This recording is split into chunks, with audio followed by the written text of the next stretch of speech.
நலமளிக்கும் இறை வேண்டலுக்காக சிலுவை பாதை. முதலாம் நிலை. இயேசுவுக்கு இறப்பு தீர்ப்பு விதிக்கப்படுகிறது. தாழ்ச்சியும் கனிவும் நிறைந்த இயேசுவே, பிறர் எங்களை தவறாக தீர்ப்பிடுவதனால் எங்களுக்கு ஏற்படும் உள்மன காயங்களை இப்பொழுது ஆற்றியருளும். நாங்கள் மற்றவர்களை தீர்ப்பிடாதபடி எங்களை காத்தருளும். இரண்டாம் நிலை. இயேசுவின் மீது சிலுவையை சுமத்துகிறார்கள். அன்பான இயேசுவே, நீர் கூறியபடி என் அன்றாட சிலுவையான துன்ப துயரங்களை மகிழ்ச்சியுடன் சுமந்து உம்மை பின்தொடர அருள் தாரும். எங்கள் ஒவ்வொருவருக்கும் உடல் உள்ள ஆன்ம இளைப்பாறுதலை இந்த நேரத்தில் தந்தருளும் இறைவா. மூன்றாம் நிலை. இயேசு சிலுவையின் பாரத்தால் முதல் முறை கீழே விழுகிறார். உமது பாடுகளால் எங்கள் பாவங்களுக்கு பரிகாரம் செய்த இயேசுவே, உம் திரு இரத்தத்தால் என்னை கழுவியருளும். என்னிடம் உள்ள இந்த பாவங்கள் என்ற கொடிய ஆன்ம நோயிலிருந்து என்னை நலமாக்கியருளும் ஆண்டவரே. நான்காம் நிலை. இயேசு சிலுவையை சுமந்து கொண்டு தன் தாய் மரியாவை சந்திக்கிறார். இறை அன்னையே, இயேசுவே, எங்கள் இருமாப்பு, கட்டுக்கடங்காத கோபம், தீய இச்சைகள், பொறாமை, அளவு கடந்த பணத்தாசை, ஊதாரித்தனம், பொருளாசை, கடமையிலிருந்து தவற செய்யும் சோம்பேறித்தனம், மீதமிஞ்சிய உணவு, வேட்கை முதலான ஆன்ம வியாதிகளிடமிருந்து இப்பொழுது எங்களுக்கு விடுதலை பெற்றுத்தாரும் இயேசுவே. ஐந்தாம் நிலை. சீரின் ஊரை சேர்ந்த சீமோன் இயேசுவின் சிலுவையை சுமக்க உதவுகிறார். எங்களுக்காக தம்மையே வெறுமையாக்கி கொண்ட இயேசுவே, என் வேலை, என் குடும்பம் என்ற குறுகிய வட்டத்திலிருந்து எங்களை விடுவித்து சுயநலம் என்ற கொடிய நோயிலிருந்து எங்களை இந்த நேரத்தில் நலமாக்கியருளும் இறைவா. ஆறாம் நிலை. வெரோனிகா இயேசுவின் திருமுகத்தை ஒரு துணியால் துடைக்கிறார். நல்லனவற்றை நாங்கள் செய்ய வேண்டும் என்று நினைக்கும் பொழுது எங்களுடைய சுயநலம், மேலும் மற்றவர்கள் என்ன சொல்வார்களோ என்ற அச்சம், கவலை, தாழ்வு மனப்பான்மை முதலான உள்ள நோயிலிருந்து எங்களை நலமாக்கும் ஆண்டவரே. ஏழாம் நிலை. இயேசு சிலுவையின் பாரத்தால் இரண்டாம் முறை கீழே விழுகிறார்.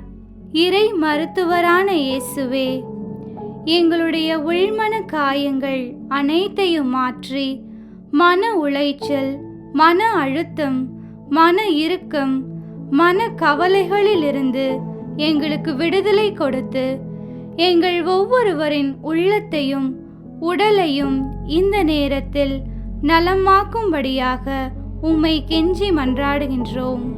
எட்டாம் நிலை. இயேசு எருசலேம் நகர பெண்களுக்கு ஆறுதல் கூறுகிறார். இயேசுவே, எருசலேம் மகளிரை நீர் தேற்றியது போல குடும்ப சிக்கல்கள், நெருங்கிய உறவுகளில் ஏற்படும் பல்வேறு வலிகள், காயங்கள், மற்றவர்களின் கோபம், சந்தேகம், சுடும் சொற்கள், புரிந்து கொள்ளாத தன்மை, அன்பற்ற அக்கறையற்ற நடத்தையால் நொந்து போயிருப்போரின் வேதனைகளை உமது நலமளிக்கும் அன்பால் இப்பொழுது முழுமையாக போக்கியருளும் இயேசுவே. ஒன்பதாம் நிலை. இயேசு சிலுவையின் பாரத்தால் மூன்றாம் முறை கீழே விழுகிறார்.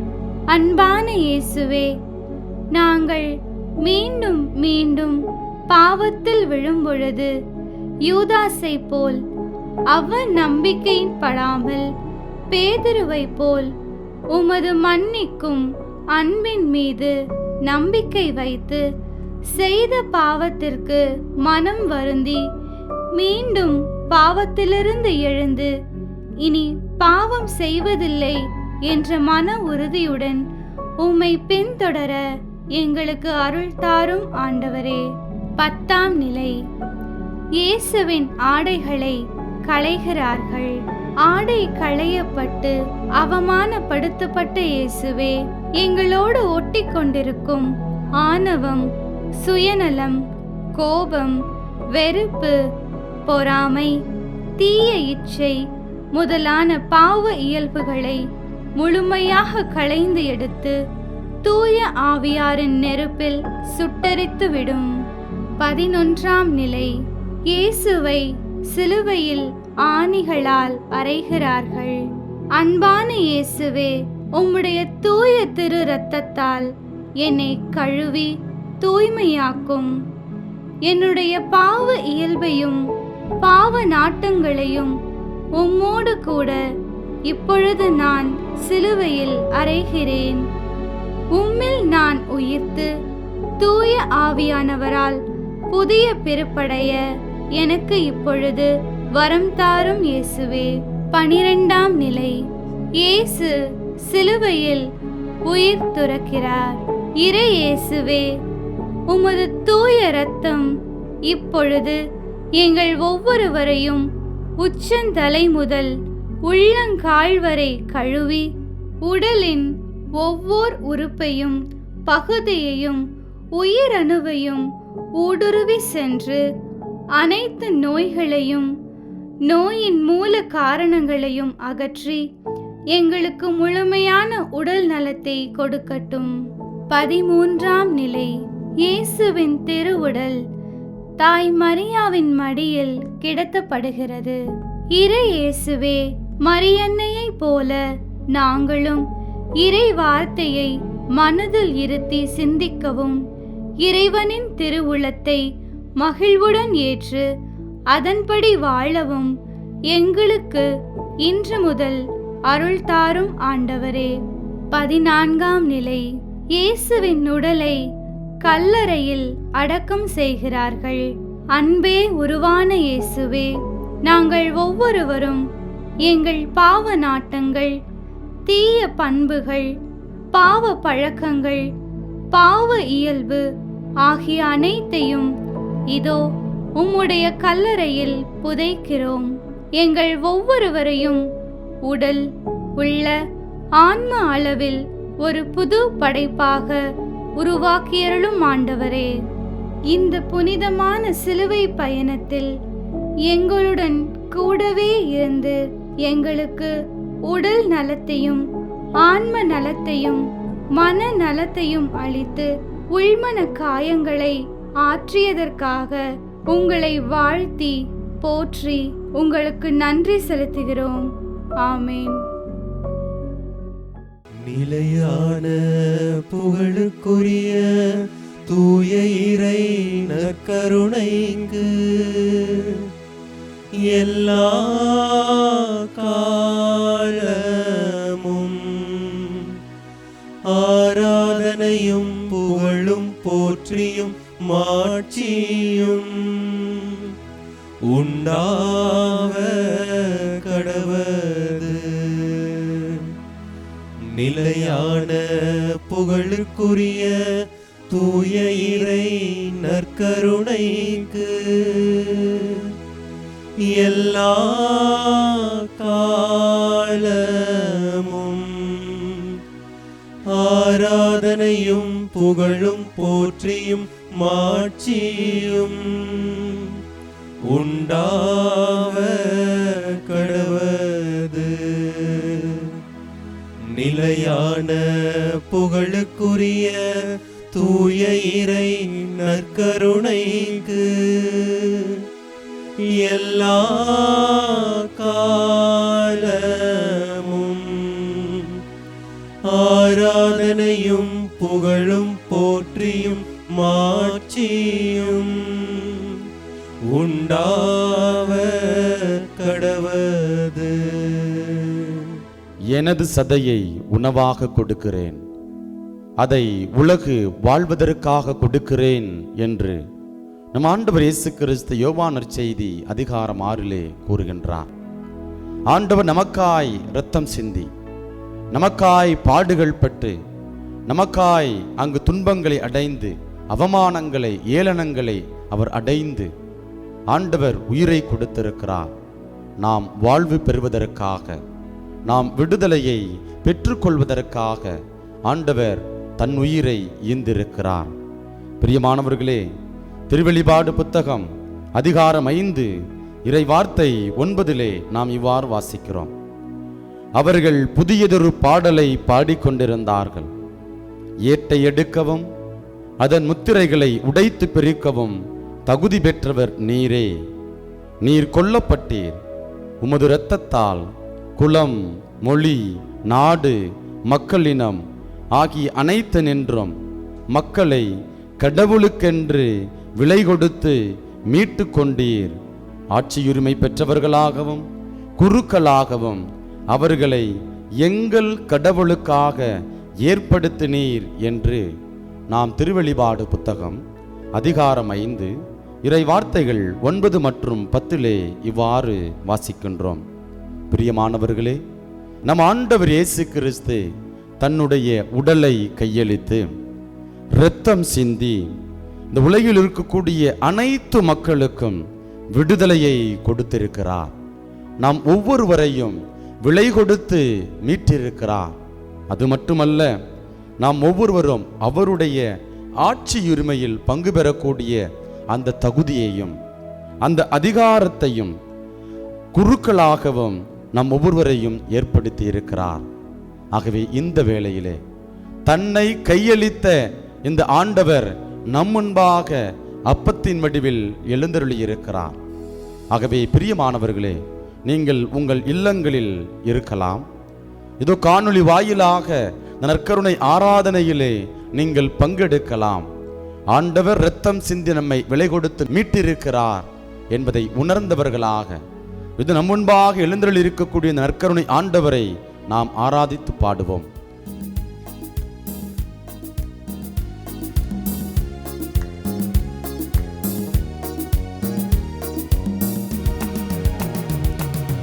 ஆபிரகாமின் தேவனே, ஈசாக்கின் தேவனே, யாக்கோபின் தேவனே, எங்கள் ஏக கர்த்தாவே. ஆபிரகாமின் தேவனே, ஈசாக்கின் தேவனே, யாக்கோபின் தேவனே, எங்கள் ஏக கர்த்தாவே. சேனைகளின் கர்த்தரே, ஆராதிப்போம் உன் நாமம். சேனைகளின் கர்த்தரே, ஆராதிப்போம் உன் நாமம். ஆராதனை ஆராதனை நற்கருணை நாதரே, ஆராதனை ஆராதனை ஆராதனை நற்கருணை நாதரே, ஆராதனை. ஆபிரகாமின் தேவனே, ஈசாக்கின் தேவனே, யாக்கோபின் தேவனே, எங்கள் ஏக கர்த்தாவே. ஆபிரகாமோடு வழிநடந்த உன்னதமான ஆண்டவருடைய பிரசன்னத்திற்கு முன்பாக நீங்கள் அமர்ந்திருக்கிறீர்கள். ஈசாக்கை வழிநடத்திய தெய்வம், யாக்கோப்புக்கு ஆசீர்வாதங்களை கொடுத்த உன்னதமான ஆண்டவருடைய பிரசன்னத்திற்கு முன்பாக நீங்கள் அமர்ந்திருக்கிறீர்கள். ஆகவே அன்பு பிள்ளைகளே, இது ஆண்டவருடைய பாடுகளை கொண்டாடுவதற்காக, தியானிப்பதற்காக நம்மையே தயாரித்துக் கொண்டிருக்கக்கூடிய இந்த வேளையிலே நம்முடைய உடல், நம்முடைய உச்சந்தலை முதல் உள்ளங்கால் வரை அனைத்து உடல் உறுப்புகளையும் ஒப்புக் கொடுத்து, ஆண்டவரே, இது இரத்தம் சிந்தி எங்களை மீட்டிருக்கிறீர், இதோ எங்களுக்கு வாழ்வு கொடுத்திருக்கிறீர், இதோ இந்த நேரத்திலே நீர் எங்களுக்கு செய்த எண்ணிலடங்கா நன்மைகளை நினைத்து ஆண்டவரே நாங்கள் உம்மை ஆராதிக்கின்றோம், எங்களுடைய துதிகன மகிமைகளை எடுத்துரைக்கிறோம் என்று சொல்லி நம்பிக்கையோடு நாம் தொடர்ந்து நம்மையே ஒப்புக் கொடுத்து பாடுவோம்.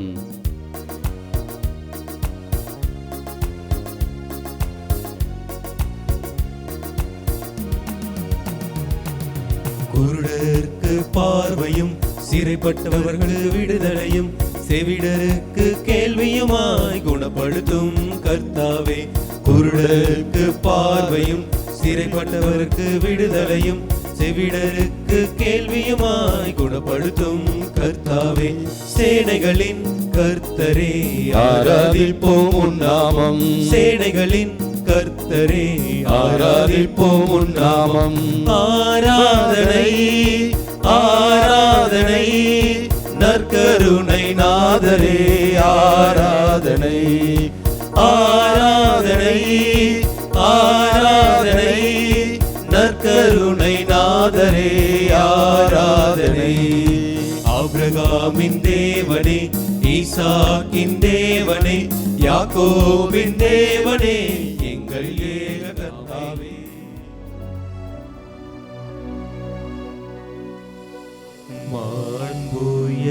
மாண்புயரிவருள் அனுமானத்தை தாழ்ந்து பணிந்து ஆராதிப்போம். பழைய நியம முறைகள் அனைத்தும் இனி மறைந்து முடிவு பெறுக. புதிய நியம முறைகள் வருக. புலன்களாலே மனிதன் இதனை அறிய இயலா. குறையை நீக்க விசுவாசத்தின் உதவி பெறுக. மாண்புயரிவருள் அனுமானத்தை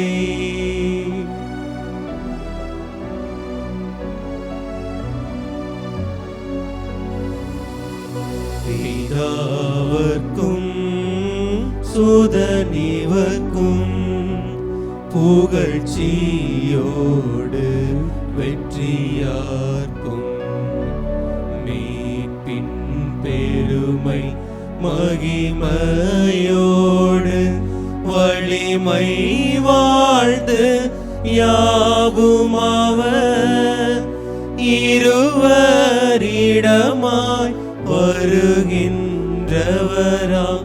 தூய ஆவி ஆனவர்க்கும் அளவில்லாத சம புகழ்ச்சி என்றுமே உண்டாகுவதாக. இனியக தேவன் வாழ்கவே. மன்றாடுவோமாக. இறைவா, இந்த வியப்புக்குரிய அருளடையாளத்திலே உம்முடைய திருப்பாடுகள் நினைவை எங்களுக்கு விட்டு சென்றே உமது திருவுடல் திரு இரத்தமாகிய இவற்றின் மறைபொருளை வணங்கும் நாங்கள் உம்மீட்பின் பலனை இடைவிடாமல் கண்டு அனுபவிக்க அருள் புரியும். என்றென்றும் வாழ்ந்து ஆட்சி செய்யும் எங்கள் ஆண்டவரும் உம் திருமகனுமாகிய இயேசு கிறிஸ்து வழியாக உம்மை மன்றாடுகிறோ.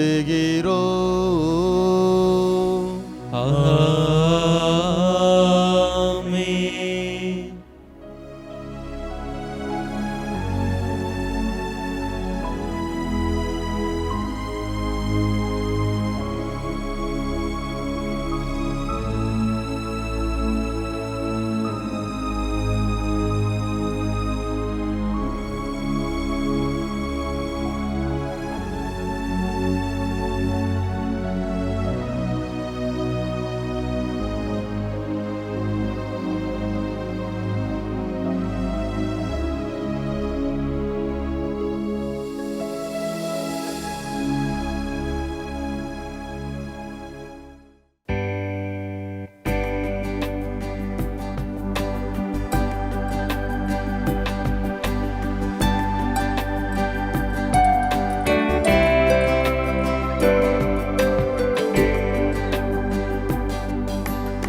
இருகரம் விரித்தவராய்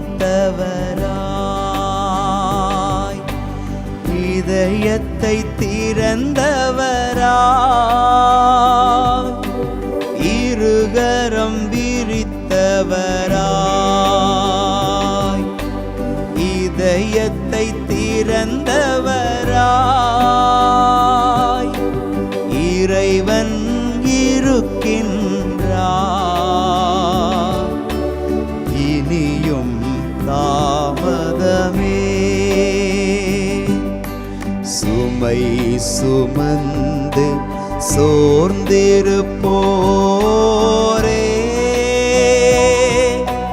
வாருங்கள் நம் ஆண்டவர் அழைக்கின்றார். இளைப்பாற்றி கொடுக்கின்றார்.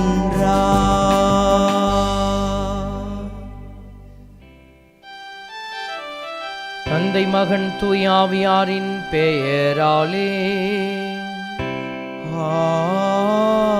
ஆமென். நம் ஆண்டவராகிய இயேசு கிறிஸ்துவின் அருளும் கடவுளின் அன்பும் தூயாவியாரின் நட்புறவும் உங்கள் அனைவரோடும் இருப்பதாக. ஆன்மாவோடும் இருப்பதாக. ஆண்டவருக்குள் பிரியமான சகோதர சகோதரிகளே, தவக்காலத்தில் நாம் பயணித்து கொண்டிருக்கிறோம். ஆண்டவருடைய பிள்ளைகள் தவக்காலத்தை சரியாய் பயன்படுத்தி ஆண்டவருடைய முழுமையான இரக்கத்தை பெற்று மகிழ இந்த நாளில் நாம் இணைந்து ஆண்டவரோடு பயணிக்கிற ஆற்றலையும் பலத்தையும் கேட்டு மன்றாடுவோம். தூய மறை நிகழ்வை தகுதியான விதத்தில் கொண்டாட நம் பாவங்களை ஏற்று மனமருந்துவோம். எல்லாம் வல்ல இறைவனிடமும் சகோதர சகோதரிகளே, உங்களிடமும் நான் பாவியென்று ஏற்றுக்கொள்கின்றேன். ஏனெனில் என் சிந்தனையாலும் சொல்லாலும் செயலாலும் கடமையில் தவறியதாலும் பாவங்கள் பல செய்தேன். என் பாவமே, என் பாவமே, என் பெரும் பாவமே. ஆகையால் எப்போதும் கன்னியான புனித மரியாவையும் வான தூதர் புனிதர் அனைவரையும் சகோதர சகோதரிகளே உங்களையும் நம் இறைவனாகிய ஆண்டவரிடம் எனக்காக வேண்டிக் கொள்ள மன்றாடுகின்றேன். எல்லாம் வல்ல இறைவன் அமைதி இரக்கம் வைத்து நம் பாவங்களை மன்னித்து நம்மை நிலை வாழ்வுக்கு அழைத்துச் செல்வாராக. ஆமீன்.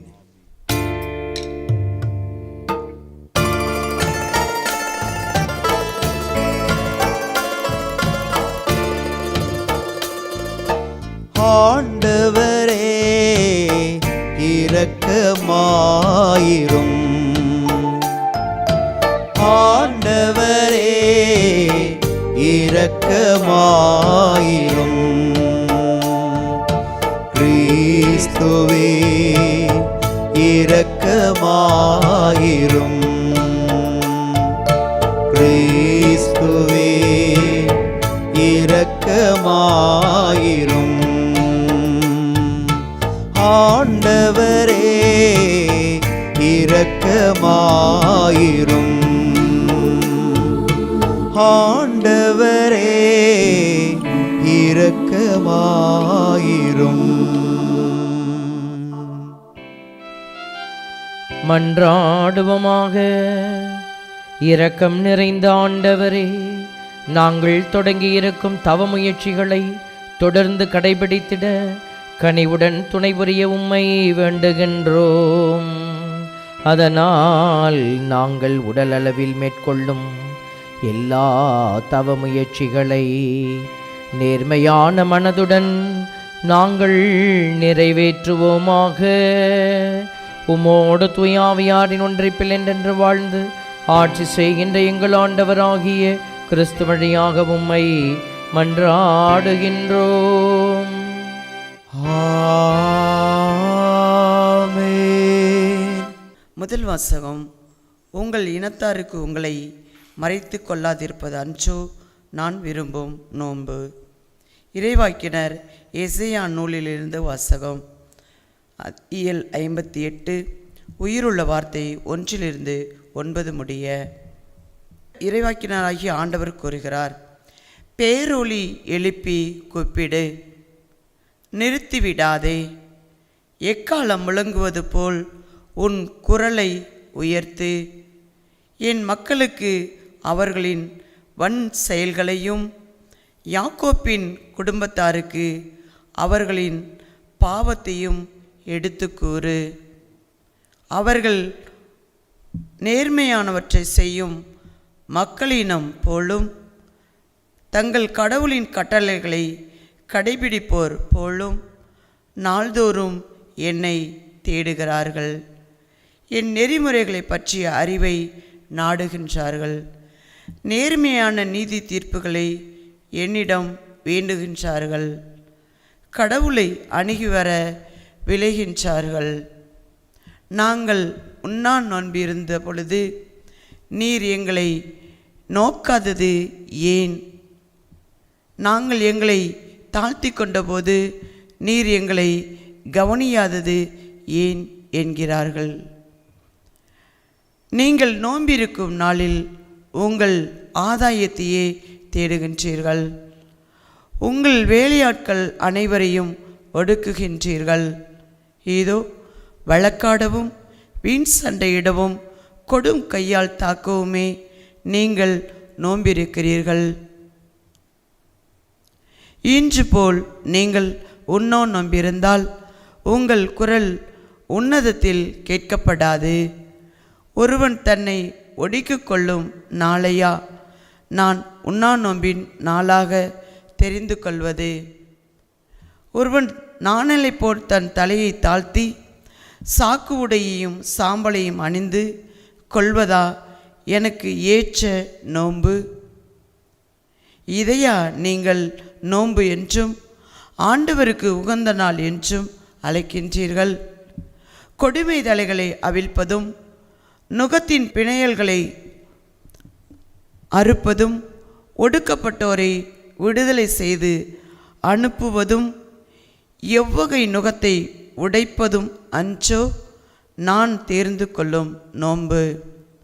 பசித்தோருக்கு உங்கள் உணவை பகிர்ந்து கொடுப்பதும் தங்க இடமில்லா வறியோரை உங்கள் இல்லத்திற்கு அழைத்து வருவதும் உடையற்றோரை காணும் பொழுது அவர்களுக்கு உடுக்க உடை கொடுப்பதும் உங்கள் இனத்தாருக்கு உங்களை மறைத்து கொள்ளாதிருப்பதும் அன்றோ நான் விரும்பும் நோன்பு? அப்பொழுது உன் ஒளி விடியல் போல் எழும். விரைவில் உனக்கு நலமான வாழ்வு துளிர்க்கும். உன் நேர்மை உனக்கு முன் செல்லும். ஆண்டவரின் மாட்சி உனக்கு பின் சென்று காக்கும். அப்போது நீ ஆண்டவரை மன்றாடுவாய், அவர் உனக்கு பதிலளிப்பார். நீ கூக்குரல் இடுவாய், அவர் இதோ நான் என்று மறுமொழி தருவார். ஆண்டவரின் அருள்வாக்கு. இறைவனுக்கு நன்றி.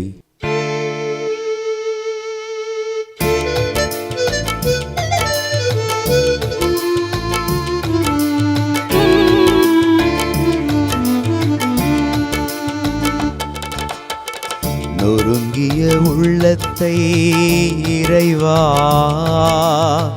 நீரவமதிப்பதில்லை. நொறுங்கிய உள்ளத்தை இறைவா நீரவமதிப்பதில்லை.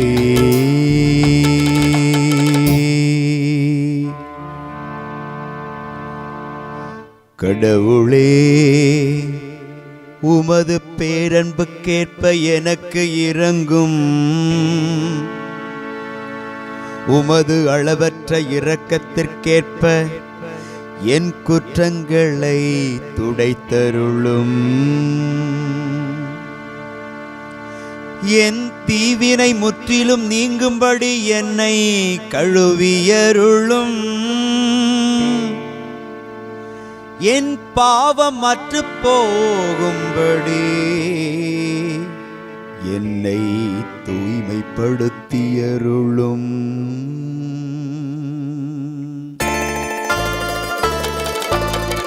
நொறுங்கிய உள்ளத்தை இறைவா நீரவமதிப்பதில்லை. நொறுங்கிய உள்ளத்தை இறைவா நீரவமதிப்பதில்லை.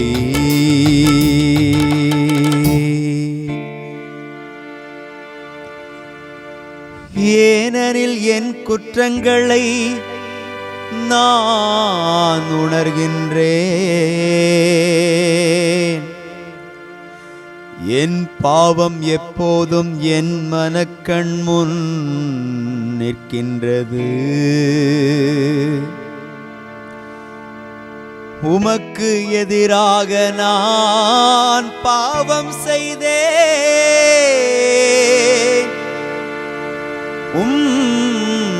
பார்வையில் தீயது செய்தே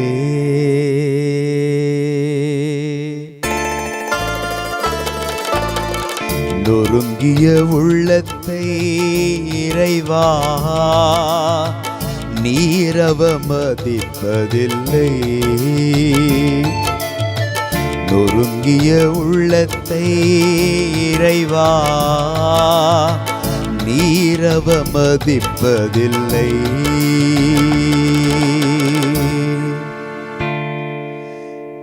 ஏனெனில் பலியினால் உம்மை மகிழ்விக்க முடியாது. நான் எரிபலி செலுத்தினாலும் நீரதில் நாட்டம் கொள்வதில்லை. கடவுளுக்கேற்ற பலி நொறுங்கிய நெஞ்சமே, கடவுளே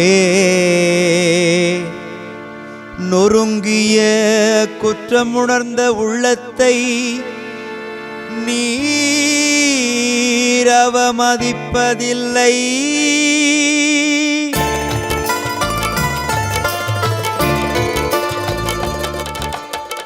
நொறுங்கிய உள்ளத்தை இறைவா நீரவமதிப்பதில்லை. நொறுங்கிய உள்ளத்தை இறைவா நீரவமதிப்பதில்லை. நொறுங்கிய உள்ளத்தை இறைவா நீரவமதிப்பதில்லை.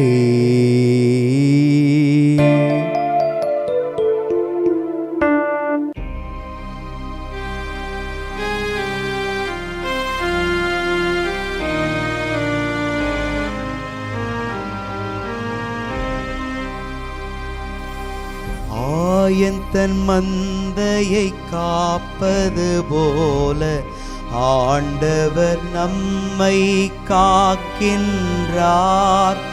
ஆயன் தன் மந்தையை காப்பது போல ஆண்டவர் நம்மை காக்கின்றார். நன்மையை நாடுங்கள், தீமையை தேடாதீர்கள். அப்பொழுது படைகளின் கடவுளாகிய ஆண்டவர் உங்களோடு இருப்பார். ஆயன் தன் மந்தையை காப்பது போல ஆண்டவர் நம்மை காக்கின்றார். ஆயன் தன் மந்தையை காப்பது போல ஆண்டவர் நம்மை காக்கின்றார். ஆண்டவர் உங்களோடு இருப்பாராக. ஆன்மாவோடும் இருப்பாராக. மத்தேயு எழுதிய தூய நற்செய்தியிலிருந்து வாசகம். ஆண்டவரே மாட்சி உமக்கே. அதிகாரம் 9 இறை வார்த்தைகள் 14 மற்றும் 15. யோவானின் சீடர் இயேசுவிடம் வந்து, நாங்களும் பரிசேயரும் அதிகமாக நோன்பு இருக்க உம்முடைய சீடர்கள் ஏன் நோன்பு இருப்பதில்லை என்றனர். அதற்கு இயேசு அவர்களை நோக்கி, மணமகன் தங்களோடு இருக்கும் வரை மணவிருந்தினர்கள் துக்கம் கொண்டாட முடியுமா? மணமகன் அவர்களை விட்டு பிரிய வேண்டிய காலம் வரும், அப்போது அவர்களும் நோன்பு இருப்பார்கள். ஆண்டவரின் அருள் வாக்கு. கிறிஸ்துவே உமக்கு புகழ். ஆண்டவருக்குள் பிரியமான சகோதர சகோதரிகளே, இந்த அருமையான நாளில் ஆண்டவருடைய பிரசன்னத்திலிருந்து நாம் ஆண்டவருடைய இரக்கத்தினுடைய அடையாளங்களை நம்ம தேடி கண்டுபிடிக்கிறோம். ஆண்டவர் எந்தெந்த இடத்துலெல்லாம் நமக்கு உதவி செய்வார், எப்படிப்பட்ட சூழல் உதவி செய்வார், இதையெல்லாம் நம்ம பைபிளில் படிக்கும்போது வார்த்தைகள் நமக்கு அதை விளங்க பண்ணுகிறார். இன்றைக்கி கடவுள் எல்லார் மேலேயும் ஆசீர்வாதத்தினுடைய மழையை பெய்ய செய்து கொண்டே இருக்கிறார். மழை எப்படி எல்லார் மேலேயும் பெய்கிறதோ, நல்லோர் மேலும் தீயோர் மேலும், அதே போல் தான் ஆசீர்வாதம் அப்படிங்கிறது எல்லாருக்கும் இருக்கிறார். இன்றைக்கி நீங்கள் பார்க்கலாம், இப்போ மழை வந்து டவுனில் ஒரு ஒரு நகர்ப்புறத்தில் இருக்கிறவங்களுக்கு பெஞ்சால் அது பெரிய கஷ்டம், அது ஒரு பெரிய வேதனை, அவன் புலம்பிக்கிட்டே இருப்போம். இதே ஒரு கிராமத்தில் இருக்கிற விவசாயி அந்த மழையை பார்த்து புகழ்வாங்க. ஏன்னா அவங்க விளைச்சல் நிலங்கள் எல்லாம் பெருகும், நல்லா செழிப்பாக இருக்கும். இங்கே டவுனில் பெஞ்சதுன்னா சாக்கடைகள் அடைச்சிக்கும், அந்த ஏரியாவே பார்த்திங்கனாக்கா ஒரு மாதிரி கஷ்டமான சூழலை அது உருவாக்கிடும். ஒரே மழை தான், ஆனால் பாருங்கள், ஒருத்தருக்கு அது ஆசீர்வாதமாக தெரியுது, ஒருத்தருக்கு அது சாபமாக தெரியுது. அதே மாதிரி தான் கடவுளுடைய ஆசீர்வாதங்கள் வந்து சரியாய் பயன்படுத்தப்படணும். அப்போ கடவுளுடைய ஆசீர்வாதங்களை யார் சரியாய் உள்வாங்குகிறோம் அப்படின்றது இன்றைக்கி இருக்கிற சூழலில் ஒரு சவால் நிறைந்த ஒரு கேள்வியாக இருக்கிற. அதனால தான் ஆசீர்வாதத்தினுடைய தலங்களை நம்ம உருவாக்கணும். எப்படி ஒரு விவசாயி தனக்குரிய அந்த நிலத்தை பண்படுத்தி அதை உருவாக்கி அதில் மழை தண்ணீரை சேகரித்து அதில் விவசாயத்தினுடைய அந்த அடையாளங்களை வைத்து அவர் ஜெயிக்கிறாரோ, வாழ்க்கையில் வெற்றி பெறுகிறாரோ, அதே போல் நாமும் என்ன செய்யணும்னா அதற்கான தலங்களை உருவாக்கணும். முதல்ல அதுக்கு தான் வார்த்தை என்கிற வல்லமை நமக்கு கொடுக்கப்படுகிறது. இன்றைக்கி இது புரியாமல் தான் ஏதோ பைபிள் படிக்க சொல்கிறாங்க. சில பேர் நினச்சிக்கிறாங்க இந்த பைபிளை வாங்கி வீட்டில் அப்படி வச்சுருந்தா எல்லா ஆசீர்வாதமும் வந்துடும் அப்படின்னு நினைக்கிறாங்க. சில பேர் ஜெபமாலையை வாங்கி வீட்டில் அப்படி வச்சுருந்தா இல்லை கழுத்தில் போட்டுக்கிட்டால் ஆசீர்வாதம் வந்துடும்னு நினைக்கிறாங்க. கண்டிப்பாக இது வந்து புரிந்து கொள்ளப்பட வேண்டிய ஒரு ஆழமான ஒரு விஷயம். இது சும்மா வாங்கி தன்னிலையில் இப்படி இருக்கிறதுனால அது வெற்றி அடைய முடியாது. பைபிள் வீட்டில் இருந்தால் ஒரு பைபிள் இல்லை 100 பைபிள். இப்போ பைபிள் கமிஷன்லாம் அந்த பைபிள் பிரிண்ட் அடிக்கிற இடத்துலலாம் பார்த்திங்கனாக்கா ஆயிரக்கணக்கில் பைபிள் அடிக்கிறாங்க. அப்போ அந்த பைபிளுக்கெல்லாம் எவ்வளோ வல்லமாக இருக்கணும் இல்லையா? அப்போ அவங்க பைபிள்லாம் ஒரு தடவை பிரிண்ட் 1000 பைபிள் அடிச்சிட்டாங்கன்னா அதுக்கப்புறம் அவங்க பைபிள் விற்காமலே அவங்க உட்காந்து வாழணும் இல்லையா? அப்படி கொட்டணும் ஆசீர்வாதம். அங்கே ஒன்றும் கொட்டுறது இல்லையா? அடுத்த தடவை அவங்க பைபிள் பிரிண்ட் பண்ணால் தானே. அப்போ பாருங்கள், இது வந்து ஒரு பிரிண்டட் புக்கு ஒரு புறம் பார்த்திங்கன்னா, இன்னொரு புறம் நம்ம உயிருள்ள வார்த்தைன்னு சொல்கிறோம் அப்படின்னா அது உள்ளே இருக்கிற வார்த்தையினுடைய ஆழம். அதை எடுத்து நம்ம என்ன செய்யணும், நம்மளுடைய நிலமாக இருக்கிற இந்த உடலில் நம்ம உள்ளத்தில் வைத்து அதை நம்ம பண்படுத்துகிறோம், அதை செயல்பட வைக்கிறோம். இந்த செயல்பாடு இல்லாத இடத்துல ஒரு பைபிள் இல்லை, நீங்கள் வீட்டில் 9 பைபிள் வைத்திருந்தாலும் அல்லது 100 ஜெபமாலையை வச்சுருந்தாலும் ஒன்றும் செயல்பட போகிறதில்ல. அதனால தான் நமக்கு வார்த்தைங்கிற வல்லமை, வார்த்தைங்கிற மன்னாவை உண்டு நீங்கள் என்ன செய்யுங்க, மகிமை அடையணும். அதுக்கு தான் ஆண்டவர் ஒவ்வொரு நாளும் இறைவார்த்தையை பேசுகிறாரு. சிறப்பாக இன்றைக்கு வெள்ளிக்கிழமை கடவுளுடைய இரக்கத்தை வந்து நம்ம பெற்றுக்கொள்ள போராடி கொண்டு இருக்கிற ஒரு நேரம். கடவுள் பாருங்கள், இந்த தவக்காலத்தில் நிறைய விஷயத்தை நம்ம வந்து சிந்தித்து கொண்டு இருக்கிறோம். ஒவ்வொரு நாளும் நிறைய சிந்தனைகள் உங்களுக்கு இந்த நாட்களில் கொடுக்கப்படும். வெள்ளிக்கிழமைகளில் சிலுவை பாதையில் நிறைய வாசிப்பாங்க, நிறைய சிந்தனை கொட்டப்படுது. நம்ம எவ்வளவு கொட்டப்பட்டாலும் நமக்குன்னு உரிய ஒரு 4 காரியத்தையாவது நம்ம மனசுக்குள்ளே எடுத்து வைத்து இந்த பாதையில் நான் போவேன் அப்படின்னு நம்ம முடிவு செய்யலை அப்படின்னா, திட்டமிடலை அப்படின்னா, கடவுளுக்கு முன்னாடி இதுதான் என்னுடைய திட்டம்னு எடுத்து வைக்கலன்னா இந்த தவக்காலமும் நமக்கு வெற்றி காலமாக மாறப்போகிறது. கடவுள் வந்து தானாக வந்து வல்லமையை கொட்ட மாட்டார். நாம் சரியாய் செயல்படும் போது தான் ஆண்டவர் செய்ய வேண்டியதை அவர் செய்கிறார். அதனால தான் ஆண்டவருடைய பிள்ளைகள் இந்த நாளில் வந்து முதல் வாசகத்தில் இறைவாக்கினர் எசையா நூல் நமக்கு மிக தெளிவாக காட்டுது. ஆண்டவர் வந்து நீங்கள் எதை நோன்புன்னு சொல்கிறீங்க? எசையா 58 மிக அழகாக ஆண்டவருடைய வார்த்தையை நமக்கு புரியும்படியாக விளக்குகிறது. பேரொளி எழுப்பி கூப்பிடு, நிறுத்தி விடாதே, எக்காலம் முழங்குவது போல் உன் குரலை உயர்த்து. ஆண்டவர் தன் இறையடியார்களுக்கு, ப்ராஃபிட்ஸுக்கு இதை தான் சொல்லிக் கொடுக்குறார். நம்மளுடைய அந்த வார்த்தையை நிப்பாட்டக்கூடாது, நீ என்ன செய்யணும், சொல்லிக்கிட்டே இருக்கணும். யாக்கோபின் குடும்பத்தாருக்கு அவர்களின் பாவத்தையும் எடுத்துக்கூறு. அப்போது கடவுள் வெளிப்பாடுகளின் தேவன் யார் வழியாகவோ தன்னுடைய திட்டங்களை வெளிப்படுத்திகிட்டே இருக்கிறாரு. அப்போ ஆண்டவர் வந்து சொல்கிறார் பாருங்கள், நீங்கள் நோன்பு இருக்கும் நாளில் உங்கள் ஆதாயத்தையே நாடுகிறீர்கள், உங்களுடைய வேலையாள்கள் அனைவரையும் ஒடுக்குகிறீர்கள். அப்போ நீ ஒருபுறம் நோன்பு இருக்கிற, ஆனால் உன் ஆதாயத்தை நீ தேடுற, உன்னுடைய சுற்றி இருக்கிற சூழலெல்லாம் நீ அவமானமாக மாற்றுற, நிறைய சொல்கிறார் ஆண்டவர். வந்து இன்றைக்கி அந்த நற்செய்தியினுடைய முன் வசனத்தில் வாசிக்க நம்ம பாட கேட்டோம் இல்லைங்களா? நன்மையை நாடுங்கள், தீமையை தேடாதீர்கள். நன்மையை நாடுவதுங்கிறது நம்மளாக போய் நாடணும். தீமையை போய் தேடுறோம் நம்ம, எது நமக்கு நல்ல வாழ்வு கொடுக்கும், எது நமக்கு நல்லா சாதகமாக இருக்கும். அதனால் தீமையை போய் தேடி போகாத, நன்மையை நாடு. அப்பொழுது கடவுள், படைகளின் கடவுளாகிய ஆண்டவர் உங்களோடு இருப்பார். அப்பொழுது அந்த வார்த்தை தான் ரொம்ப முக்கியம். அப்போ நம்ம சும்மா உட்காந்துக்கிட்டு எல்லாத்தையும் செய்துட்டு கடவுள் என்னோட இருப்பாரான்னு நம்ம கேட்கக்கூடாது. கடவுள் கண்டிப்பாக இருக்க மாட்டார். நம்ம எல்லாத்தையும் செய்துட்டு ஆண்டவர் இருப்பார்னு சொன்னால் கூட அப்போ எதை செய்யணும் அதை செய்யணும். அதுக்கு தான் ஆண்டவர் இன்றைக்கி வழிகாட்டுறார், வழிமுறைகள். தவக்காலத்தில் நம்ம என்ன செய்யணும். நம்ம நார்மலாக என்ன செய்வோம்னா, சின்ன சின்ன காரியத்தெல்லாம் செஞ்சுட்டு உபவாசம் இருக்கிறது, கோயிலுக்கு போகிறது, நற்கருணை சந்திக்கிறது, இதெல்லாம் தேவையில்லையா ஃபாதர்? கண்டிப்பாக தேவை. இதெல்லாம் வந்து ருடிமெண்ட்ரி, ரொம்ப பேசிக், அடிப்படை. இதிலிருந்து நம்ம என்ன செய்யணும்னா ஒரு ஆன்மீகத்தினுடைய முதிர்ச்சிக்கு போகணும்னு ஆண்டவர் விரும்புகிறார். அதுக்கு தான் எசையாவினுடைய அந்த நூலில் இன்றைக்கி நமக்கு ஒரு அடையாளத்தை காட்டுறாரு. ஒருவன் தன்னை ஒடுக்கிக் கொள்ளும் நாளையா நான் உண்ணான் நோன்பின் நாளாக தெரிந்து கொள்வது.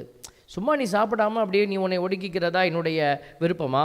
ஒருவன் நாணலை போல தன் தலையை தாழ்த்தி சாக்கு உடையும் சாம்பலையும் அணிந்து கொள்வதா எனக்கு ஏற்ற நோன்பு அப்படின்லாம் அந்த நோன்பினுடைய ஆழத்தை அவர் விளக்குறார். நோன்பு அப்படிங்கிறது இன்னும் ஆழமாக நீ போகணும், இன்னும் உயர்ந்த ஒரு மனநிலைக்கு நீ போகணும் அப்படின்னு சொல்லிட்டு கொடுமை தலைகளை அவிழ்ப்பது, நுகத்தின் பிணையல்களை அறுப்பது, ஒடுக்கப்பட்டோரை விடுதலை செய்வது, இப்படியே சொல்லிட்டு வரார் பாருங்க. பசித்தோருக்கு உணவளிப்பது, இப்படி நிறைய விஷயத்தை சொல்லிட்டு இது எல்லாம் நீ செய்தின்னா வெறுமனை இப்போ நான் சாப்பிடாமல் இருக்கிறேன் பாருங்களேன், நான் ஒரு வேளை சாப்பிடலை, இது யாருக்காவது பலன் கொடுக்க முடியுமா? நல்லா யோசிச்சு பாருங்கள். நான் சாப்பிடாமல் இருக்கிறேன், அது கடவுளுக்கு தெரியும் நான் உபவாசம் இருக்கிறது அப்படிங்கிறது. இந்த உபவாசம் இருக்கிறது அடுத்தவருக்கு டைரெக்டாக எந்த உதவியும் செய்ய முடியாது. அப்போது கடவுளுடைய அந்த நோன்பினுடைய தலங்கள் 10 கட்டளையினுடைய அந்த தலத்தை அடையாளப்படுத்தி இருக்க வேண்டும். ஒன்று கடவுளுக்குரியதே கடவுளுக்கு கொடுப்பது, இன்னொன்று அயலாருக்குரியதே அயலாருக்கு கொடுப்பது. இதில் ரெண்டும் மிஸ் ஆனாலும் அதுதான் 10 கட்டளையும் 2 கட்டளைகளில் அடங்கப்படும்னு சொல்லி நமக்கு காட்டியிருக்கிறாங்க. அப்போ கடவுளுக்கு செய்ய வேண்டியதை செஞ்சாச்சு, ஆனால் அயலாருக்கு செய்ய வேண்டியதை நான் செய்யலை அப்படின்னா உன்னுடைய நோன்பு அன்ஃபுல்ஃபில்டாக இருக்கும், அது நிறைவேறாத ஒரு காரியமாக நிற்கும். அதைத்தான் ஆண்டவர் இன்னைக்கு அதை நிறைவுற செய்கிறதுக்கு வழிகாட்டுறார். அப்போது நம்ம என்ன செய்யணும்? கடைசியாக ஒரு வார்த்தை சொல்லப்பட்டிருக்கிறது பாருங்கள், நீ உங்கள் இனத்தாருக்கு உங்களை மறைத்து கொள்ளாதிருப்பது மன்றோ நான் விரும்பும் நோன்பு. இன்றைக்கி ரொம்ப முக்கியமான, எனக்கு ரொம்ப பிடிச்ச ஒரு வசனம் இது தான். இன்றைக்கி பெரிய பணக்காரன் ஏழை லாசர் நம்ம பார்த்துருக்கோம் பைபிளில். அவன் என்ன செய்தான்? அவனை போய் அடிக்கலை, குத்தலை, ஒன்றுமே செய்யலை. அவன் செய்தது அவனுக்கு தன் முகத்தை மறைத்து கொண்டான். அவனை திரும்பி கூட பார்க்கல. அவன் யார்? அவனுடைய கேட்டகரியில் வராத ஆள், ஒரு பிச்சைக்காரன். அவனை போய் என்னத்தை பேசுறது, அவனை போய் என்ன பார்க்குறது? அப்போ பாருங்கள், இவன் செய்த செயல் என்ன அப்படின்னு பார்த்தீங்கன்னா, தன்னுடைய அயலானுக்கு அடுத்து இருக்கிற அந்த தேவையில் இருக்கிற மகனுக்கு தன்னை மறைத்து கொண்டான். இன்றைக்கி கடவுள் கொடுக்குற ஆசீர்வாதங்கள் எல்லாமே நமக்குரியது அல்ல. அதான் நம்ம சொல்கிறோம், தூயாவியின் கனிகள்னு சொல்கிறோமே, அது எல்லாமே மற்றவங்களுக்கு கொடுக்கத்தான் கடவுள் நம்மகிட்ட கொடுத்துருக்கிறார். இன்றைக்கி அதை பெற்றுக்கொண்டு நிறைய பேர் என்ன செய்கிறாங்க, அதை காசாக மாற்றுறது, பணமாக்குறது, அதை பெருமையாக மாற்றுறது, தங்களுடைய அதிகாரமாக மாற்றுறது, இப்போ குருத்துவ பணிங்கிறது எதுக்கு? இன்றைக்கி நிறைய பேர் அதை வேறு விதமாக பயன்படுத்தலாம். அது அவரவர்களுக்கு தனிப்பட்ட விதமாக விடப்பட்ட சவால். பொதுவாக பார்க்குற போது இது ஒரு பணி, அதுதான் நாங்கள் போடுறோம். பணியாளர் ஆல்பர்ட், பணியாளர் சுரேஷ், இப்படி தான் போடுவாங்க. பணி அப்படின்னு போட்டு நாங்கள் போடுவோம். போப்பாண்டவரே எப்படி சர்வெண்ட் ஆஃப் சர்வெண்ட் அப்படி தான் போடுறார். பணியாளர்களுக்குள்ள ஒரு பணியாளர் அப்படின்னு தான் போடுறார். அப்போ பாருங்கள், இந்த அடிப்படை இப்போ எங்களுக்கு மட்டும் இல்லை, உங்களுக்கும் அப்படி தான். அப்போ நம்ம இறங்கி போய் நின்று வேலை செய்ய, அடுத்தவர்களுடைய கண்ணீர் துடைக்கிற அடையாளத்தை நம்ம கண்டுபிடிக்கணும். அதுக்கு தான் ஆண்டவர் காட்டுறார். ஒருத்தவங்க ஏதாவது ஒரு கொடுமைக்குள்ளே இருக்கிறாங்க, ஒரு கஷ்டத்துக்குள்ளே நிற்கிறாங்கன்னா அதை தீர்க்கறதுக்கு நீங்கள் முதல்ல முயற்சி எடுக்கணும். கொடுமை தலைகள்னால் அவங்கள கட்டி போட்டு ஜெயிலில் இப்படி சிறைச்சாலையில் வச்சுருந்தா தான் கொடுமை தலைன்னு இல்லை.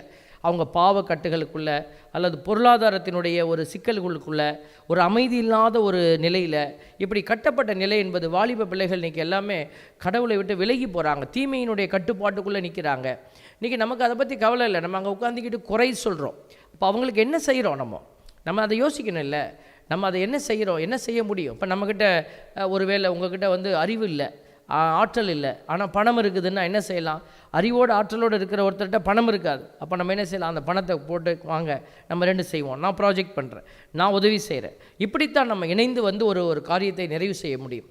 அப்படி செய்கிற போது தான் ஆண்டவர் சொல்கிறார் பாருங்க, அப்பொழுது இதெல்லாம் நீ செய்கிற பொழுது, அதான் அப்பொழுது உன் ஒளி விடியல் போல் எழும், விரைவில் உனக்கு நலமான வாழ்வு துளிர்க்கும், உன் நேர்மை உனக்கு முன் செல்லும், ஆண்டவரின் மாட்சி உனக்கு பின் சென்று காக்கும், அப்பொழுது நீ ஆண்டவரை மன்றாடுவாய், அவர் உனக்கு பதிலளிப்பார். பாருங்கள் எவ்வளோ அழகாக கொடுத்துருக்காரு. நீ இதெல்லாம் செய்யாமல் இன்றைக்கி நாம் விரும்புகிறத நம்ம செய்ய விரும்புகிறோம். நம்ம என்ன பிளான் பண்ணுறோமோ அது நடக்கணும். ஆல்பர்ட் சாமியை அங்கீகரிக்கணுன்னா நம்ம எதை வேணாலும் செய்கிறோம். நமக்கு தெரிந்தவர், நமக்கு பிடித்தவர், நமக்கு அப்படின்னு நம்ம ஒரு உலகத்தை வச்சுருக்கோம். ஆனால் ஆண்டவர் யார்கிட்ட போக சொல்கிறாரு? ஆண்டவர் யாருக்கு உதவி செய்ய சொல்கிறாரு? ஆண்டவர் யார்கிட்ட போய் நம்மளுடைய சேவை நிற்கணும்னு சொல்கிறாரு? கடவுள் என்ன சொல்கிறாருன்னு கேட்டு செயல்படுறது தான் இன்றைக்கி திட்டம். அந்த திட்டத்தின்படி செயல்படாமல் நான் விரும்புகிறதை கொடுத்துட்டு கடவுளுக்கு முன்னாடி நான் இவ்வளோ செஞ்சேன் அப்படின்னு சொன்னால் கடவுள் அதை ஏற்றுக்கொள்ள மாட்டார். ஒரு பெரிய பணக்காரன் சொன்னான், என் விளைச்சல் நிலமெல்லாம் அப்படியே விளைஞ்சு நிற்கிது, நான் களஞ்சியத்தில் சேர்க்க இடம் இல்லை, நான் எல்லாம் களஞ்சியத்தை இடித்து கட்டுவேன், பெரிதாய் கட்டி அதில் எல்லாத்தையும் சேர்ப்பேன், என் மனமே உண்டு கொளுத்து கழித்துரு அப்படின்னு சொல்லும்போது அவனுக்கு ஏழைகளை பற்றியோ அவனை சுற்றி இருக்கிற துன்பப்படுகிறவர்களை பற்றியோ கொஞ்சம் கூட சிந்தனை இல்லை. அப்படி இருக்கிற போது என்ன நடந்தது? ஆண்டவருடைய வார்த்தை உடனே வந்தது, இன்று இரவே நீ சாக போகிற. செத்த பிற்பாடு அதெல்லாம் என்ன ஆக போகுது, யார் எடுத்துகிட்டு போகிறா தெரியாது. இன்றைக்கி நாமும் அப்படி தான். பல நேரம் நம்ம பெரிய கோட்டைகள்லாம் கட்டி நம்ம சில பேரெல்லாம் நம்ம என்ன செய்கிறோன்னா, இதை கொடுத்தீங்கன்னா நான் இதை செய்கிறேன் அப்படின்னு தான் கடவுள்கிட்டே கான்ட்ராக்ட் போடுறோம். நம்ம தயவு செய்து உன் எண்ணங்கள் என் எண்ணங்கள் அல்ல ஆண்டவர் சொல்கிறார். ஞானிகளை மடமையாக்குவேன். நம்ம நினச்சிக்கிட்டு இருக்கோம் பெரிய அறிவோடு செயல்படுறோன்னு. ஆண்டவருக்கு முன்னாடி அதெல்லாம் மடமையாக இருக்கிறது. அதனால தான் ஆண்டவர் இன்றைக்கி நமக்கு அழைப்பு விடுக்கிறார் பாருங்களேன். அவருடைய அழைப்பு நம்ம நொறுங்கிய நெஞ்சத்தோட இன்றைக்கி அதுதான் இன்றைக்கி சீடர்கள், யோவானின் சீடர்கள் இயேசுவிடம் வந்து, யோவான் திருமுழுக்கு யோவானுக்குன்னு ஒரு கூட்டம் இருக்குது, அந்த சீடர்கள் வந்து கேட்குறாங்க, நாங்கள்லாம் உபவாசம் இருக்கிறோம், உங்களுங்க உபவாசம் இருக்கலையே. அவர் சொல்கிறாரு இயேசுசாமி அழகா, மணமகன் அவர்களை விட்டு பிரிய வேண்டிய காலம் வரும், அப்போது அவர்களும் நோன்பு இருப்பார்கள். இப்போ இயேசுசாமி அந்த நோன்புனா என்னங்கிறத அவர்களுக்கு விலாவரியாக சொல்லலைனாலும் அதை புரிய வைக்கிறார். மணமகன் அந்த பிரிய வேண்டிய காலம் வரும், அப்போ அவங்களுக்கு புரியும் எப்படிப்பட்ட நோன்பு நான் எதிர்பார்க்குறேங்கிறது. இன்னும் அவங்களுக்கு புரியல, உங்களுக்கும் புரியல. நீங்கள் என்ன செய்கிறீங்க, போய் கை உயர்த்தி நீங்கள் எல்லாத்துக்கு முன்னாடியும் ஜெபிக்கிறீங்க, உபவாசம் இருக்கிறதா எல்லாத்துக்கிட்டையும் காட்டிக்கிட்டு இருக்கிறீங்க. ஆனால் என் சீடர்கள் வித்தியாசமான நோன்பு இருக்க போகிறாங்க. அந்த நோன்பு எப்படின்னு நீங்கள் பார்ப்பீங்கன்றதை தான் ஆண்டவர் உள்ளே வைத்து பேசுகிறாரு. அந்த நோன்பு இயேசு கல்வாரி மலையில் ஏறிய அந்த அடையாளம், அதைத்தான் இவங்க செய்ய போகிறாங்கங்கிறத உறுதிப்படுத்துகிறார். அப்போது அதுக்கு பிறகு அது உண்மை. ஏன்னா இயேசு எப்படி சொன்னாரோ அப்படி தான் அவங்க என்ன செய்தாங்க, தங்கள் வாழ்க்கையை அமைத்து கொண்டாங்க. அப்போ இயேசு ஆண்டவர் கொடுத்த தூயாவினுடைய அபிஷேகத்தை பெற்ற பிறகு அவர்களுடைய நோன்பு ஆரம்பிக்கிறது. கதவுகளை திறந்து கொண்டு அவங்க என்ன செய்தாங்க, புதிய இடங்களுக்கு போனாங்க. இந்தியாவுக்கு ஒருத்தர் வந்தார் அப்படின்னா அவர் இந்த இடத்துல யார் சொந்தக்காரங்க இருந்திருப்பாங்க, யார் அவரை ரிசீவ் பண்ணியிருப்பாங்க, யார் அவருக்கு சோறு போட்டிருப்பாங்க பாருங்கள். இன்றைக்கும் நம்மளுடைய சென்னையில் நம்முடைய தோமையார் வாழ்ந்த அந்த தடங்கள் எல்லாம் சாட்சியாக நிற்கிறது. ஒரு குகைக்குள்ளே ஒரு வாழ்க்கை, எப்படி வாழ்ந்த மனுஷன் இன்றைக்கி வந்து இந்த இடத்துல இப்படி வாழணும், இதுதான் நோன்பு. அவருடைய அந்த லிட்டில் மவுண்ட் என்கிற அந்த இடத்துல அந்த குகைகள் எல்லாம் இருக்கிறது. அந்த இடத்துல போய் பார்த்தீங்கன்னாக்க அதில் ஒரு கல்லுலேயே பெட்டு ஒன்று அவர் உருவாக்கி, அவர் கையாலேயே உருவாக்கி அவர் அதில் தான் படுத்து எழுந்திரிச்சிருக்கிறார். இன்றைக்கி நாம் எவ்வளோ சொஃபிஸ்டிகேட்டட் வாழ்க்கை வாழ்ந்துக்கிட்டு நம்ம அதில் பெரிய சாட்சிய வாழ்க்கை வாழ்றதை போல் நம்ம பேசி கொண்டிருக்கிறோம். நம்ம என்னையும் சேர்த்து தான் சொல்கிறேன் நம்ம எல்லாம். ஆனால் இந்த அடையாளங்களை பார்க்கிற போது இதுதானே உண்மையான நோன்பு, கடவுளுக்காக இரத்த சாட்சியாக மறிக்கிறது. ஆண்டவர் அதுக்கு தான் நம்மளெல்லாம் பெயர் சொல்லி அழைக்கிறார் பிள்ளைகளை. ஆகவே நாம் வெறுமையான ஒரு நோன்பை கொடுத்துட்டு இது போதும் ஆண்டவருக்கு அப்படின்னு சொல்லிக்கிட்டு இருப்பது அல்ல. உண்மையான அன்பு, கடவுளிடம் அன்பு செலுத்துவதாக சொல்லிக்கொண்டு தம் சகோதர சகோதரிகளை வெறுப்போர் பொய்யர், தன் கண்முன்னேயுள்ள சகோதர சகோதரிகளிடம் அன்பு செலுத்தாதோர் கண்ணுக்கு புலப்படாத கடவுளிடம் அன்பு செலுத்த முடியாது. 1 யோவான் 4:20 இப்படியாக நமக்கு உணர்த்துகிறது. கடவுளுடைய அடிப்படை அடையாளம் நம்மக்கிட்ட வைக்கப்பட்டது. கடவுள் அவருடைய உருவிலும் அவருடைய சாயலிலும் நம்மை படைத்தார். பாவம்ங்கிற வார்த்தை, எபிரேய சொல்லாடல் ஹமார்த்தியா அப்படிங்கிற ஒரு வார்த்தையை தான் நம்ம வந்து சொல்கிறோம். ஹமார்த்தியாங்கிற அந்த வார்த்தையினுடைய அந்த கிரேக்க வார்த்தையினுடைய அந்த ஆழத்தை நம்ம பார்க்கிற பொழுது மிஸ்ஸிங் த மார்க் அப்படின்னு தான் நம்ம சொல்கிறோம். மிஸ்ஸிங் த மார்க், அடையாளத்தை இழந்து போவது. அப்போ நம்ம கடவுள் கொடுத்த அடையாளம் எது அப்படின்னா அதுதான் அந்த நன்மைகள் செய்யக்கூடிய ஒரு ஆற்றல். ஒரு மரம் நன்மை செய்து பாருங்களேன், ஒரு செடி பூ பூக்குதோ அது நன்மை செய்யுது. மரங்களும் செடி, விலங்கு, ஒரு நாய் வளர்க்குறோம், அது விசுவாசத்தோடு இருக்குது. பாம்பு கூட வளர்க்குறாங்க, அதுவும் அந்த வீட்டுக்காரங்களுக்கு விசுவாசமாக இருக்குது. அப்போது எல்லாமே நம்ம பலன் அளிக்கக்கூடிய, பலனை பிறருக்கு கொடுக்கக்கூடிய அடையாளமாக இருக்கிற போது மனிதன் மட்டும்தான் தனக்கு என்று பெற்றுக்கொள்கிற ஒரு நிலைக்குள்ளே மாறிப்போய் கிடக்கிற ஒரு வேதனையை நம்ம பார்க்குறோம். கடவுள் இந்த வாழ்க்கை முறையை தான் மாற்ற விரும்புகிறார். இன்றைக்கி இந்த வாழ்க்கை முறை, அதுதான் கிறிஸ்துவினுடைய அழைப்பு என்பது. இதோ நம்ம கிறிஸ்துவத்தை வளர்த்தெடுக்கிற ஒரு வாழ்க்கை முறை அல்ல, கிறிஸ்துவுக்காக இழக்கிற ஒரு வாழ்க்கை முறை. ஆகவே நீங்கள் இதை புரிந்து கொண்டு இந்த நாட்களில் நாம் நடந்து செயல்படுவோம். கண்டிப்பாக கடவுள் என்ன செய்வார், அவருடைய திட்டத்தை புரிந்து செயல்படுகிற பிள்ளைகளை ஆற்றலோடு அவர் முன்னின்று வழிநடத்தி அவர்களை அவருடைய இறையாட்சியினுடைய சாட்சிகளாக உருமாற்றுவார். இதுதான் கடவுள் செய்வார். எப்படி திருத்தூதர்களை எல்லாம் சாட்சியாக எழுப்பினாரோ அதே போல் நம்மையும் சாட்சியாக எழுப்பி நம்மை இந்த தளத்தில் ஒரு அடையாளமாக வைப்பார். ஒரு புனிதர்கள் எல்லாம் எடுத்துக்கொண்டிங்கன்னா எல்லாமே இயேசுவுக்காக தங்களை இழந்தவர்கள், பிறருடைய வாழ்க்கைக்காக, பிறருடைய இந்த சமூகத்திற்காக. அப்படி இழந்தவர்கள் எல்லாம் இன்றைக்கும் உயிரோடு வாழ்கிறார்கள். இப்படித்தான் நம்முடைய வாழ்க்கையை சுதந்திரித்து கொள்ள வேண்டும். எவன் ஒருவன் என் பொருட்டு தன் வாழ்வை இழக்கிறானோ அவன் அதை ஆதாயமாக்கி கொள்கிறான். அப்போ நாம் இந்த தவக்காலத்தில் எதை இழக்கிறோம் என்பதை சிந்திக்கணும். எதையெல்லாம் போய் நான் செஞ்சேன், ஏதோ ப்ரேயர் பண்ணினேன், அதை அப்படி பண்ணினேன், இப்படி பண்ணினேன்னு சொல்லி நம்மளுடைய சாதனை பட்டியலை வைப்பதற்கல்ல, நான் எதையெல்லாம் என் இயேசுவுக்காக இழந்திருக்கிறேன். நீங்கள் சிந்தித்து பாருங்கள். கடவுளுக்கு இந்த தவக்காலத்தில் கொடுப்பது, அதுதான் தவக்காலத்தினுடைய சிறப்பு. நம்ம கிறிஸ்மஸ் சீசனில் பார்த்தீங்கன்னாக்க ஒரு குடில் அமைக்கப்படுவது போல் நிறைய உள்ளுக்குள்ளே எடுத்து வைக்கணும், நற்கிரியைகள் எல்லாம் உள்ளுக்குள்ளே எடுத்து வைக்கணும். ஒரு குடில் இயேசுவோடு மட்டும் இல்லை, அங்கே மரியாள் நிற்கிறாங்க, சூசையப்பர், அப்புறம் அங்கே பார்த்திங்கன்னா இயற்கை, அந்த இடத்துல பார்த்திங்கன்னா இயற்கை சூழ்ந்த ஒரு ஆடு மாடு எல்லாரும் இருக்கும். அப்புறம் தேடி வந்த இடையர்கள் இருப்பாங்க, இப்போ தேடி வந்த 3 அரசர்கள் இருப்பாங்க, அதோடு அங்கே ஒரு வானதூதர், அதோடு அங்கே நல்ல எரியக்கூடிய நல்ல ஸ்டார் லைட்ஸு, அந்த இடத்துல அழகு மேம்பட செய்யக்கூடிய இதெல்லாம் நம்ம உள்ளே இன்கார்பரேட் பண்ணுறோம். திருவருகை காலம் என்பது நிறைய விஷயத்தை உள்ளே கொண்டு வரது. தவக்காலம் என்பது தேவையில்லாத சாக்கடைகளை எடுத்து வெளியில் எறிவது, அதை விட்டு வெளியேறுவது, ஆண்டவருக்குள்ளே ஓடி வருவது. இதுதான் தவக்காலத்தினுடைய சிறப்பு. அதனால் எதை என்னிடமிருந்து நான் எடுத்து நீக்க வேண்டும் என்பதை முதல்ல புரிந்து கொண்டு அதை டார்கெட் வைத்து நம்ம வெற்றி அடைகிற போது கண்டிப்பாக கடவுள் என்ன செய்வார்? உங்களுக்கு உதவி செய்வார். அப்பொழுது உங்கள் ஒளி விடியல் போல ஒளிரும்.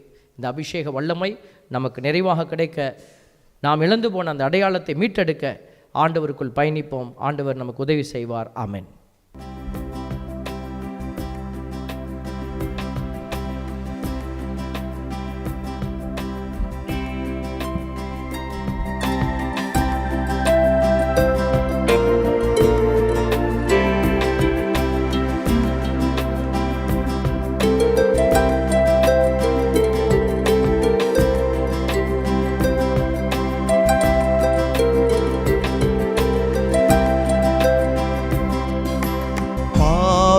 என்றெம்மை பாராமல் எம் பாவத்தின் தீர்வையை அடையாமல், பாவி என்றெம்மை பாராமல் எம் பாவத்தின் தீர்வையை அடையாமல், பரிகாரம் என ஏற்றிடுவாய், பலியாயமை நீ மாற்றிடுவாய், பரிகாரம் என ஏற்றிடுவாய், பலியாயமை நீ மாற்றிடுவாய்.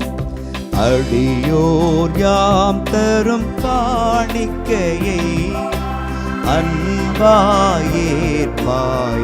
ஆண்டவரே, அடியோர் யாம் தரும் காணிக்கையை அன்பாயேற்பாய் ஆண்டவரே.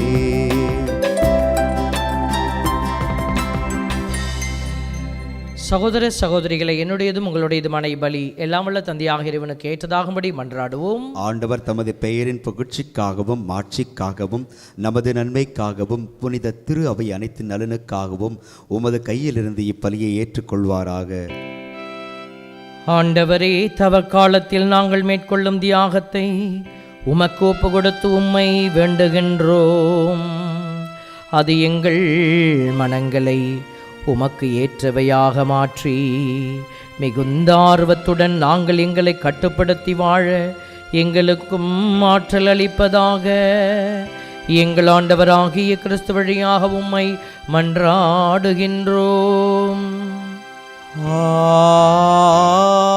ஆமென். ஆண்டவர் உங்களோடு இருப்பாராக. ஆன்மாவோடும் இருப்பாராக. இதயங்களை மேலே எழுப்புங்கள். ஆண்டவரிடம் எழுப்பியுள்ளோ நம் இறைவனாகிய ஆண்டவருக்கு நன்றி கூறுவோம். அது தகுதியும் நீதியும் ஆனதே. ஆண்டவரே, தூயவரான தந்தையே, என்று முளையெல்லாம் வல்ல இறைவா, எந்நாளும் இவ்விடத்திலும் நாங்கள் உமக்கு நன்றி செலுத்துவது மெய்யாகவே தகுதியும் நீதியும் ஆகும். எங்கள் கடமையும் மீட்புக்குரிய செயலுமாகும். உம்முடைய பிள்ளைகளின் உள்ளங்களை தூய்மைப்படுத்தி புதுப்பிக்க பயனுள்ள இச்சிறப்பான காலத்தை ஏற்படுத்தினே. அதனால் நாங்கள் மட்டுமீறிய பற்றுதல்களிலிருந்து விடுதலை பெற்று நிலையற்றவற்றில் மனதை ஈடுபடுத்தாது நிலையானவற்றில் மென்மேலும் மனதை செலுத்துமாறு எங்களை தூண்டுகின்ற காலம் இதுவே. ஆகவே புனிதர்வான தூதர் அனைவரோடும் சேர்ந்து நாங்கள் உம்மை புகழ்ந்தேத்தி முடிவின்றி ஒரே குரலாய் பாடுவதாவது: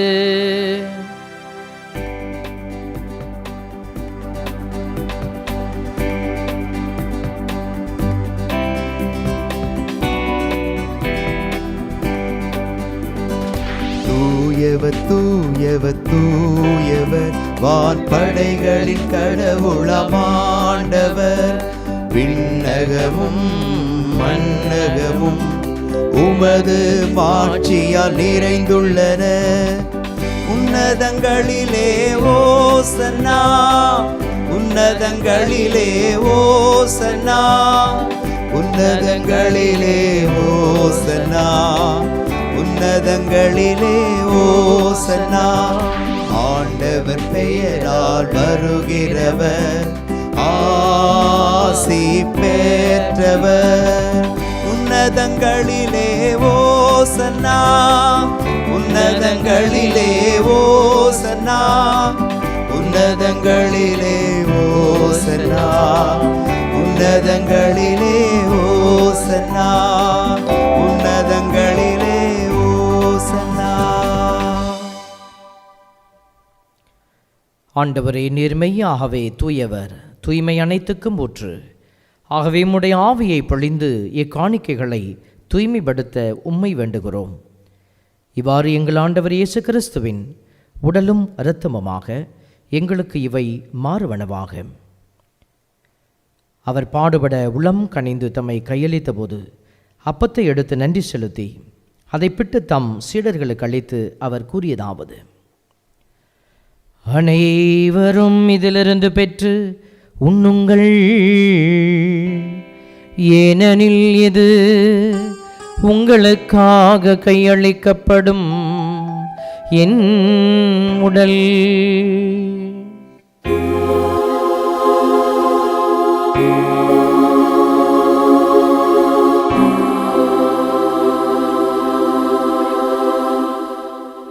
அவனமே இரவு விருந்தை அருந்திய பின் கிண்ணத்தையும் எடுத்து மீண்டும் உமக்கு நன்றி கூறி தம் சீடர்களுக்கு அளித்து அவர் கூறியதாவது: அனைவரும் இதிலிருந்து பெற்று பருகுங்கள்,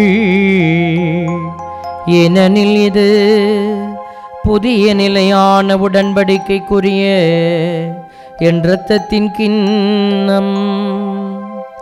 இது பாவ மன்னிப்புக்கென்று உங்களுக்காகவும் பலருக்காகவும் சிந்தப்படும். இதை என் நினைவாக செய்யுங்கள்.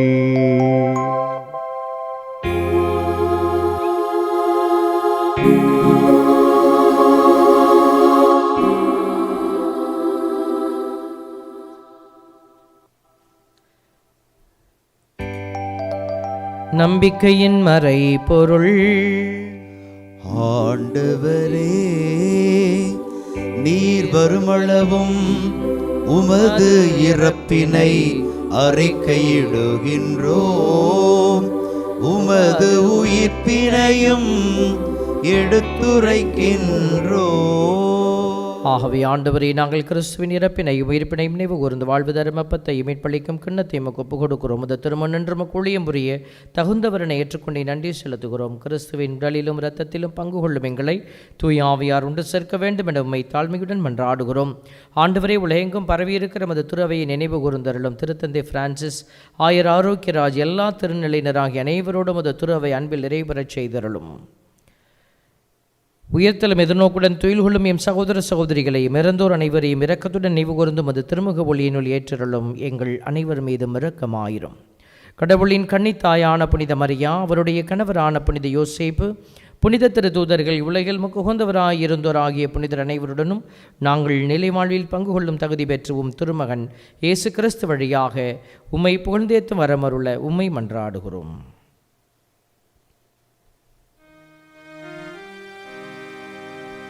இவர் வழியாக இவரோடு இவரில் எல்லாம் வல்ல இறைவனாகிய தந்தையே, தூயாவியாரின் ஒன்றைப்பில் எல்லா புகழும் மாட்சியும் என்றென்றும் உமக்கு உரியதே. ஆமென், ஆமென், ஆமென். மீட்பரின் கட்டளையால் கற்பிக்கப்பட்டு இறை படிப்பினையால் பயிற்சி பெற்று நாம் ஒவ்வொருவரும் இணைந்து மன்றாடுவோம். விண்ணுலகில் இருக்கின்ற எங்கள் தந்தையே, உமது பெயர் தூயது என போற்றப் பெறுக. உமது ஆட்சி வருக. உமது திருவுளம் விண்ணுலகில் நிறைவேறுவது போல மண்ணுலகிலும் நிறைவேறுக. எங்கள் அன்றாட உணவை இன்று எங்களுக்கு தாரும். எங்களுக்கு எதிராக குற்றம் செய்வோரை நாங்கள் மன்னிப்பது போல எங்கள் குற்றங்களை மன்னியும். எங்களை சோதனைக்கு உட்படுத்தாதேயும், தீமையிலிருந்து எங்களை விடுவித்தருளும். ஆண்டவரை தீமை அனைத்திலும் இருந்தும் எங்களை விடுவித்து எங்கள் வாழ்நாளில் அமைதியை கனிவுடன் அருளும் என்றாடுகிறோம். முது இரக்கத்தின் உதவியால் நாங்கள் பாவத்திலிருந்து எப்போதும் விடுதலை பெற்று யாதொரு கலக்கமுமின்றி நலமாய் இருப்போமாக. நாங்கள் எதிர்நோக்கி இருக்கும் பேரின்பத்திற்காகவும் மீட்பராக இயேசுவின் வருகைக்காகவும் காத்திருக்கிறோம். ஏனெனில் ஆட்சியும் வல்லமையும் மாட்சியும் என்றென்றும் உமதே. ஆண்டவரே இயேசு கிறிஸ்துவே, அமைதியை உங்களுக்கு விட்டுச் செல்கிறேன், என் அமைதியையே உங்களுக்கு அளிக்கிறேன் என்று திரு தூதர்களுக்கு மொழிந்தீரே. எங்கள் பாவங்களை பாராமல் உமது திருவையின் நம்பிக்கையை கண்ணோக்கி உமது திருவுளத்திற்கு ஏற்பதற்கு அமைதி ஒற்றுமையும் அளித்தருள்வீராக. என்றென்று வாழ்ந்து ஆட்சி செய்கின்றவர் நீரே. ஆமென். ஆண்டவருடைய அமைதி உங்களோடு என்றும் இருப்பதாக. உம் ஆன்மாவோடும் இருப்பதாக. ஒருவருக்கொருவர் அமைதியை பகிர்ந்து கொள்வோம். சமாதானம். உலகின் பாவங்களை போக்கும் இறைவனின் செம்மறியே, எங்கள் மேல் இரக்கமாயிரும். உலகின் பாவங்களை போக்கும் இறைவனின் செம்மறியே, எங்கள் மேல் இரக்கமாயிரும். உலகின் பாவங்களை போக்கும் இறைவனின் செம்மறியே, எங்களுக்கு அமைதியை அளித்தருளும். இதோ இறைமகன் இயேசு கிறிஸ்து, இவரை அடுத்திருப்பவருக்கு மறைத்து கொள்ளாதபடி வாழ கற்றுக் கொடுக்கிறவர். இவருடைய விருந்திற்கு அழைக்க பெற்றோர் பேறு பெற்றோர். ஆண்டவரே, நீர் என் இல்லத்தில் எழுந்தருள நான் தகுதியற்றவன். ஆனால் ஒரு வார்த்தை மட்டும் சொல்லி அருளும், எனது ஆன்மா நலமடையும். கிறிஸ்துவின் திருவுளம் மொத்தம் நம்மை காத்து நமக்கு நித்திய வாழ்வளிப்பதாக. ஆமென். ஆசை திருவிருந்துக்கான மன்றாட்டு. ஆண்டவரே, நீர் என் இல்லத்தில் எழுந்தருள நான் தகுதியற்றவன். ஆனால் ஒரு வார்த்தை மட்டும் சொல்லி அருளும் என்று நூற்றுவர் தலைவன் ஜெபித்தது போல நாங்களும் இப்போது உம் திருப்பாதம் பணிந்து வேண்டுகிறோம். இனிய இயேசுவே, நாங்கள் தகுதியற்றவர்களாய் இருந்தாலும் எங்கள் தகுதியின்மையை பாராமல் நீர் எங்கள் உள்ளங்களில் எழுந்து வாரும். உம் அன்பிலும் அருளிலும் நாங்கள் நிலைத்திருக்க எம்முள் எழுந்து வாரும். உம் பிள்ளைகளாக, உயிருள்ள உண்மை சாட்சிகளாக, உமது நற்செய்தின்படி வாழ்பவர்களாக எங்களை உருமாற்ற வாரும். தந்தையின் திருவுளப்படி வாழ்ந்திட எங்களுக்கு துணை புரிந்திட வாரும். நன்மை செய்வதில் ஆர்வமுள்ளவர்களாய், தீமைகள் அனைத்திலிருந்தும் விடுதலை பெற்றவர்களாய் வாழவும் எங்களை வழிநடத்த வாரும். எல்லா நலன்களும் வளங்களும் எங்களை நிரப்ப வாரும். ஆமேன். நன்றி கூறி மன்றாடுவோமாக. எல்லாம் வல்ல இறைவா, இம்மறை நிகழ்வில் பங்கேற்பதன் வழியாக நாங்கள் குற்றங்கள் அனைத்திலிருந்தும் தூய்மை பெற உம்மை வேண்டுகின்றோம். அதனால் உமது பரிவிரக்கத்தின் பயன்களை அடைய நாங்களும் இந்த நாளில் தகுதியை பெறுவோமாக. எங்கள் ஆண்டவராகிய கிறிஸ்து வழியாக உம்மை மன்றாடுகின்றோம்.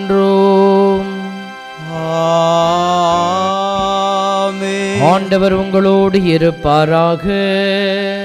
உம் ஆன்மாவோடும் இருப்பாராக. எல்லாம் வல்ல இறைவன் தந்தை, மகன், தூயாவியார் நம் அனைவரையும் ஆசிர்வதிப்பாராக. ஆமென். இறைவனுக்கு சாட்சியாய் மாற சென்று வாருங்கள். திருப்பலி நிறைவேறிற்று. இறைவனுக்கு நன்றி.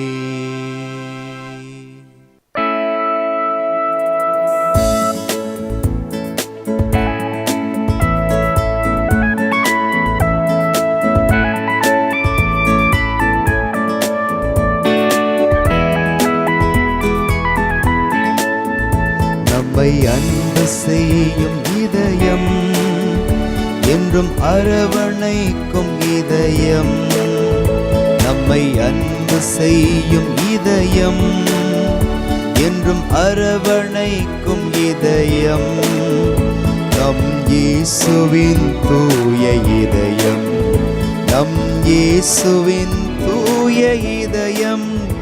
இதயம் இதயம் நம் இயேசுவின் தூய இதயம்.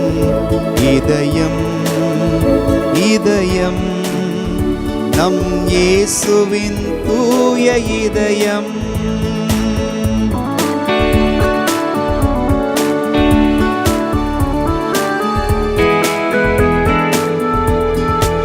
ஏழை எளியோர்க்கு இறையரசை வாக்களித்த இதயம். துயருவோர்க்கு ஆறுதல் அளிக்கும் இதயம். ஏழை எளியோர்க்கு இறையரசை வாக்களித்த இதயம். துயருவோர்க்கு ஆறுதல் அளிக்கும் இதயம். கனிவோடு பணிவிடை செய்ய பணித்த நல் இதயம். நம்மை கனிவோடு பணிவிடை செய்ய பணித்த நல் இதயம். இரக்கம் மிகுந்தோர்க்கு இரக்கம் அளிக்கும் இதயம். நம் இயேசுவின் தூய இதயம், நம் இயேசுவின் தூய இதயம். இதயம் இதயம் நம் இயேசுவின் தூய இதயம். இதயம் இதயம் நம் இயேசுவின் தூய இதயம்.